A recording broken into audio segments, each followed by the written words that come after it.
What's up guys, JohnOrigins here, today bringing you a Pokemon Black and White 2 Wi-Fi battle.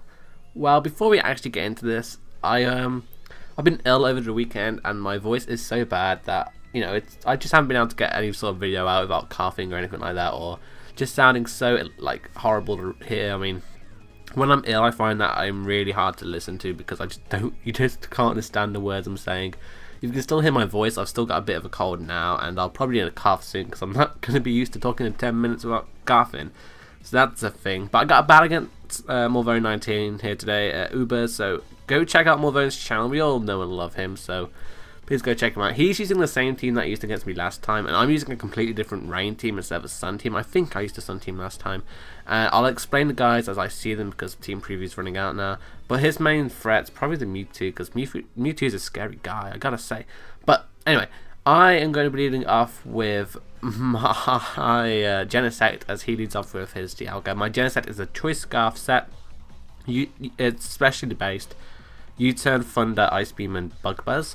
So I can go off the U-turn here because I know I can't really kill this Dialga because it's a bulky mofo. Go into my Arceus Ghost to set up the Stealth Rocks. He sets up his own Stealth Rocks with his Dialga. My Arceus, I believe, is more of a defensive set this time. Last time I battled him I used a Sword Stance set, which really won the game for me.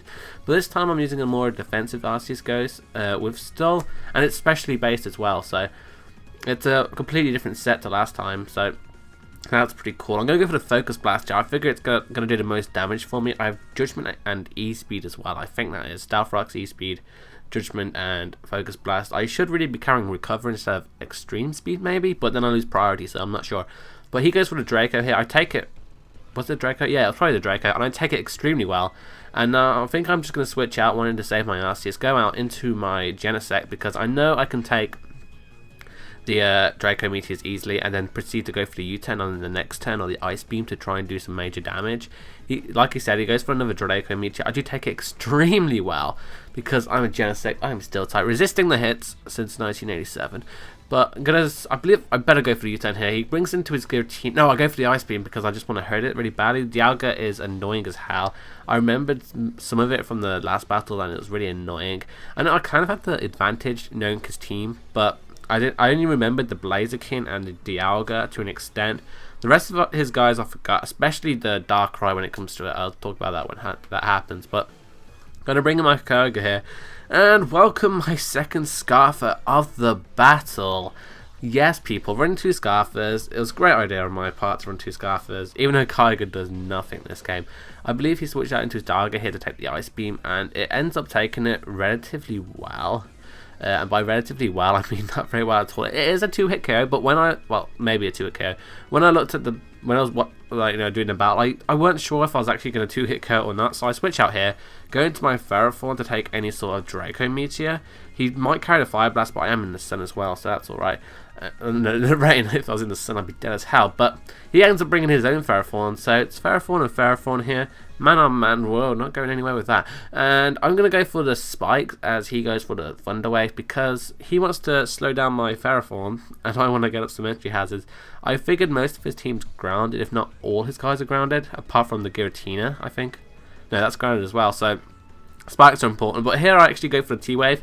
I saw him go for T-Wave, so I went for T-Wave because I don't know, I just wanted to go for T-Wave, and it turned out really well for me. I ended up catching the Blaziken on this, which I wasn't predicting that. I really just wanted to get the Pharaoh paralyzed, just to increase that power chance, but I figure might as well sack my Arceus now. I could have gone into my Tentacruel to take the hit, and that was probably the better play, but I didn't want to risk anything, so I just switched out into my Arceus with Death Fire, and hopefully I won't need that later on in the game. But now I can go into my Tentacruel, just go for a Surf, take him out. I was tempted to go for the Rapid Spin, but I wasn't sure how well I could take any sort of hits. I figured I could take him well. I'm pretty sure he was a Sword Stance set. He might have had Protect as well, so who knows. But now he brings in the Mewtwo, and I thought about this for a while. I wanted to stay in and Rapid Spin or knock off, and unfortunately for me that didn't work out because he goes for Side Strike, 100 base power, hitting my defensive side. Nah, I'm not living that. See you later, guy. Mewtwo being threatening with the Life Orb, but I do have this Genesect still, who is the main guy to take out this Mewtwo, and I can just go for the U-turn, get some switch advantage going my way, and try and get the match going in my momentum. But he ends up making the better play here, going onto his Dialga in as Death Fighter, making sure he has the switch initiative and making so I cannot gain any forward momentum because he will get the switch advantage, which is a bit stupid. I wanted switch advantage. Don't do that to me, Mulvone. My switch advantage. But now I bring in my Ferrothorn because I want to get up more spikes, and I figured it's my best switching. He brings in the Mewtwo, and I either go for spikes or the Thunder Wave or the Leech Seed. Either way, I'm trying to do something to this Mewtwo to make it suffer. He goes for Fire Blast Mist. I would have lived one due to the fact that we're in the rain, I believe. I did a calc where it does like 140%, but I didn't account for the rain there, so I figure I can take one. And then afterwards, oh no, I can't take one because he crits me, so that, you know, it weighs itself out. I do get some Leech Seed damage on him, which is really nice, and I can make sure he dies. So I'm going to go into my Genesect again, go for the U-turn again, because that's all Genesect is good for at the moment. Try and get that switch advantage, but unfortunately Mewtwo dies, which is always fun. But it's good that it's dead, but now he still gets the switch advantage, which I'm not a fan of. I want that advantage. Well, going to Kyogre here, and I'm going to make a good old misplay. I forgot Ice Beam was neutral, so I went for Thunder, and unfortunately that was a bad idea. And I was kind of hoping for a Para at the same time, try and get some hacks going for me. I ended up critting him, which is a good form of hacks, I suppose, but I wanted the Para more, but, you know, I have to switch out now. I figure I can still take another Stealth Rock switching after the burn and all that jazz, so I can take one of them. I can take one Stealth Rock switching. I just tell by how far the HP bar has gone down, but I go into my Zekrom. I figured the only thing I've got to take on is Ferrothorn on, especially if it's especially defensive, which I believe it was after I watched this video. So I'm going to go for the Bolt Strike here, and it does a lot of damage because I'm a Zekrom. I have big power and I'm Life Orb. So it's looking like a good 2-hit KO. I end up getting the Para. There's my Para with the Bolt Strike of all things. And he paralyzes me, which I honestly don't mind. Zekrom is slow as hell anyway and pretty much useless. I mean, it's not the best guy in Ubers, I gotta say. I have the Roost, but when the hell have you got time to stop a Roost with a Zekrom? It's not the bulkiest thing around, but I can just break for the power, go for another Bolt Strike, and take out the Ferrothorn. So Zekrom doing work, taking out a Ferrothorn, doing its job, finally taking that thing out. I mean, I don't really have much for Ferrothorn on this team, but luckily I do have my powerful Zekrom. And now I kind of want to sack my Zekrom. I was hoping he'd kill me off, but he ends up going for the sub, which is why I was a bit, like, shocked when it happened. I forgot his team, well, most of his team, and Darkrai was one I forgot. And when he went for sub, I was so lucky that I stayed in. I was kind of tempted to switch out, but luckily, I'm not going to let him stab a sub. And I never get paralyzed, which is so odd. I bet that annoyed him. And then he comes up with the ingenious plan here. Mulvone does. We're talking in the Skype chat.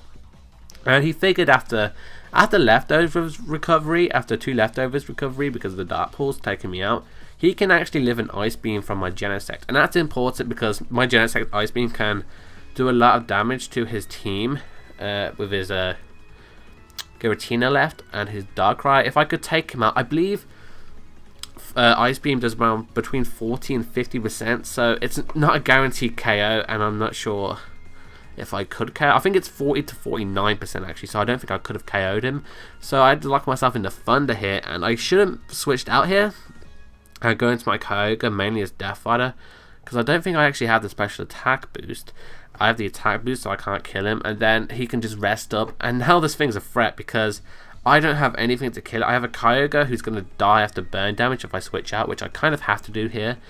And then my Genesect might not be able to 2-hit KO him if I am not careful. But, you know, he goes for the Sleep Talk here, gets the Willow on my Kyogre, which I don't mind. I'm dying either way because of the burn anyway.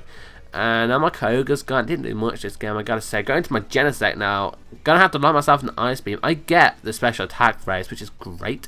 Go for that Ice Beam. Can it be a 2-hit KO? Oh! Well, yeah, it looks like a 2-hit KO, but not after lefties. And then I pray to the heavens for some rest action here. Gets the rest like a champ. And I'm looking good. I figure I cannot 2-hit KO him after lefties. So I'm gonna have to rely on a bit of hacks to win the game, which is unfortunate. He goes for the Dragon Tail after waking up, and he misses, so I win the game, which surely shouldn't have happened. Mulvone should have won the game, but, you know, hacks happens, unfortunately, and that was just a casualty of war, so I beat his team twice now. I hope he doesn't mind it. I'm pretty sure both get times were related to some sort of hacks at some sort of the battle. But I'm claiming the win. It was a win in my own right. So it was a good match. So if you enjoyed it, check out Mulvone's channel. Subscribe to him if you haven't already. Rate, comment, subscribe to me and this video. I've been JohnOrigins being ill, and I'm out. So peace.